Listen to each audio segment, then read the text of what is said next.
Hi, I'm Soarer. I make Eurobeat mixes and the art that's displayed with them. So a lot of people have asked me about various aspects of making Eurobeat mixes, so I figured that I should go through my whole process front to back. This video will give you an insight to the world of mixing and maybe even inspire you to try it yourself. I might make it sound complicated, but it really isn't. Please trust me. I should note that throughout this video, I will go into musical terms and get a bit technical. If you are not musically inclined, don't be discouraged. It isn't necessary to make a solid mix. Also, a quick disclaimer, this is merely how I make mixes, and not everybody does it like me. There are tons of methods, and this is just one of them. So let's begin! There are 4 steps I take in making a mix. They are tracklist, song order, transitions, and visuals. Let's start with the tracklist. I do my best to make my tracklist follow a theme, which will also correlate with the title of the mix. Whether it's song titles or just overall feel, I try to make each song somehow relate with one another. For instance, in my super Eurobeat mix for late night guardrail crashing, I use songs that have a nighttime feel, which is something I will get into later on since I use day-nighttime feel for every mix I make in sub-capacity. Another example would be my super Eurobeat mix for guaranteed wins on the toge, in which every song is about cars or racing in one way or another. I like to make my tracklist at least 12 songs long, which will give my mix a good length. Don't try and force yourself to put more tracks if it isn't entirely necessary. Value quality over quantity. The average watch time of a Eurobeat mix is about 20 minutes, so you don't need to push for an absurdly long tracklist to make an impact. There are also a few songs that will get you blocked in Japan, one being Blood on Fire, and at least one that will get you blocked worldwide, that being Hung Up by Tipsy and Tipsy, so don't use those if you like to keep your video online. Especially that last one. It killed one of my mixes, you might be able to guess which one. If you have your tracklist picked out, let's move on to song order. I base my technique for song order off of how live DJs do song order. They will open and close their sets with songs in certain keys. One example is Marian. He always signals the end of his sets with his mashup, Pop Culture, which is in the key of F minor. F minor is a key that can sound very serious, and is one that I would classify as a nighttime key. Daytime, evening, and nighttime songs are what determine my track order. As their names imply, they are songs that would be most fitting to listen to during certain times of the day. I like to open mixes with daytime songs, and end them with nighttime songs. Evening songs are the segue between the two.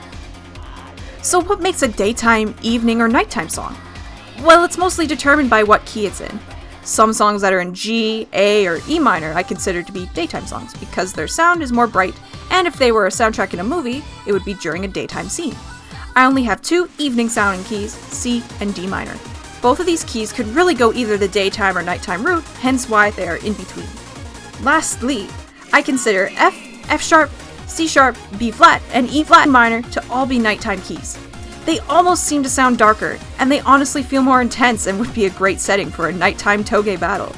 For example, NIKO's Night of Fire is in E flat minor, and is often associated with nighttime races, and for the same reason, it is often used as a closing song in mixes. So what would this look like in practice as an actual tracklist?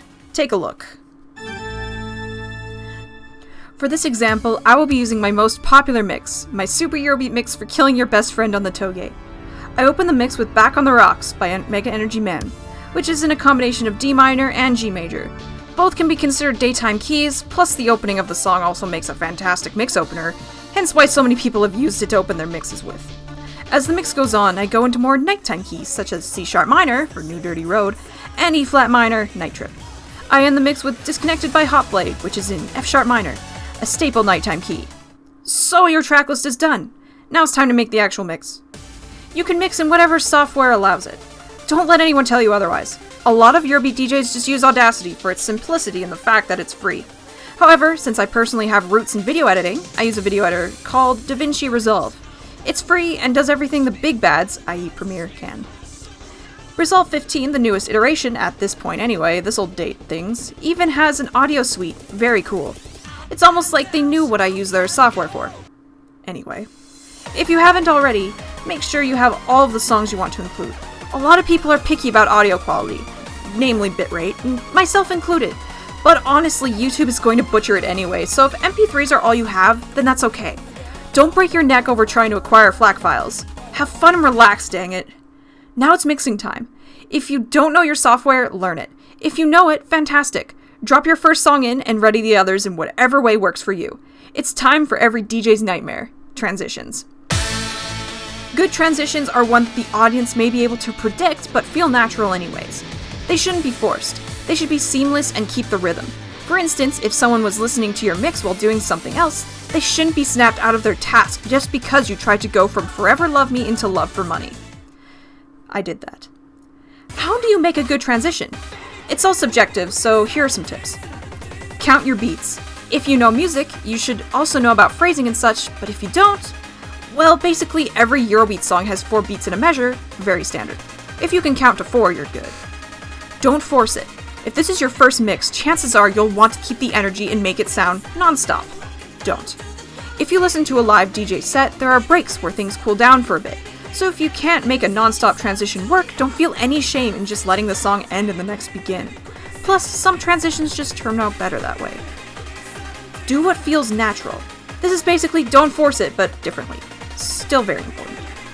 So you have your first song in. Listen to it. Then drop your second song in. Listen to that one. Think, how might they fit? Do they fit at all? Who knows? Play with ideas. See what works. After the first 2 songs, repeat the process until you get to the end. This usually takes me about a couple hours, but don't worry if it takes you longer, especially if you've never dealt with music before. Before you export anything, timestamp where each song starts. It's ideal to put a track list in the description of your video, and timestamping in the project itself is the easiest I find. You can type it up in a notepad file and paste in your description later. That's what I do. Now it's time to make a video. If you're in Audacity, export your audio in whatever format you want. I suggest WAV. If you're already in a video editor, stay there. One of the most difficult parts of mixing is deciding on mix art. Something that might help is closing your eyes while listening over your mix and thinking, what'd this look like? As for the art itself, if you're using someone else's art, please source it. As an artist, nothing is more sour than having someone use your art and refuse to give you any credit. If you're in doubt, ask the artist if you can use their work. If they say no, respect that and find something else. I put the song names on screen, but not everyone does that. There's no need to if you have a tracklist in your description, which I strongly recommend. Now export your video and upload it. Pray that AVEX doesn't hunt you. That's about it. Mixing is something that you get better at the more you do. Chances are, you will look back on your first mix in shame. I do constantly. But hey, you keep learning through each mix you make. If you have any further questions, please comment below and I'll do my best to answer. Have fun and drive safely.